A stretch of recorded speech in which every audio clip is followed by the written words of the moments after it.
identified as West Londoner Mohammed Mwazi. Cage spokesperson Kay Burley joining us now. Hello to you. Thank you for joining us here on Sky News this afternoon.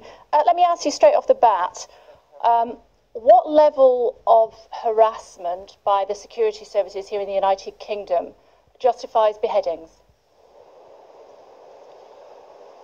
It's not about justifying anything. Nobody here is apologising or trying to make an excuse for what happened.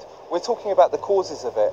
For years now in the British discourse on this issue, we've failed to look at the causes of radicalisation in an honest manner. The conveyor belt theory that's been pushed time and time again has been proven academically to be incorrect. It has no empirical evidence. Yet every single time one of these horrific attacks happens, the people who perpetrate it quote foreign policy as the key pusher. They quote harassment and domestic policy as factors. And we keep on ignoring that. And it's not about justifying it, it's about looking at the causes of it so that we can make everybody safer, both here and abroad. How do you feel about the beheadings?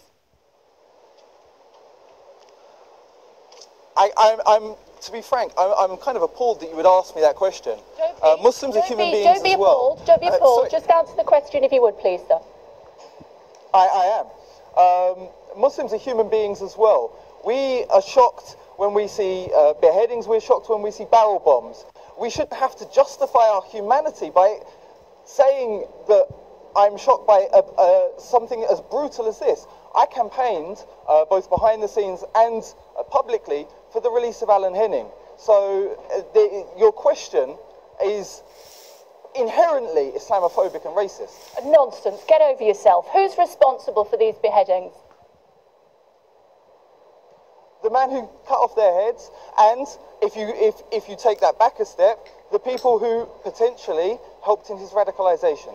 In this case, the security services. So you feel that the security services here in the United Kingdom are in some way or in some part responsible for the beheadings now being carried out by Jihadi John and others? Everybody has agency for their own actions, and everybody, regardless of where they are and who they are, should be held accountable by the law, by due process, for any sort of torture that they do and any sort of killings without due process that they take. That is a blanket statement for all people in all times. So are you saying that the security services are in some way responsible for these beheadings, was my question. What I've said is that we have to look at all of the history of these things as well. If you try and take these issues in a vacuum, then you're not going to be able to analyse how they happened and try to get to some sort of understanding of how to stop them from happening again. Okay, so do you feel that in some way the security services in the United Kingdom are responsible for the beheadings carried out by Jihadi John? I feel, I'll give you the answer that you've asked me 3 times. I feel that the security services have time and again harassed people and pushed them, and that has played a part in the radicalisation of this man.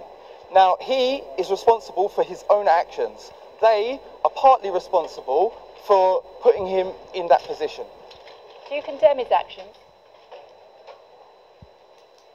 I've already said, I'm sorry, I'm not answering that question. It's a ridiculous question. I've already gone through this and dealt with it.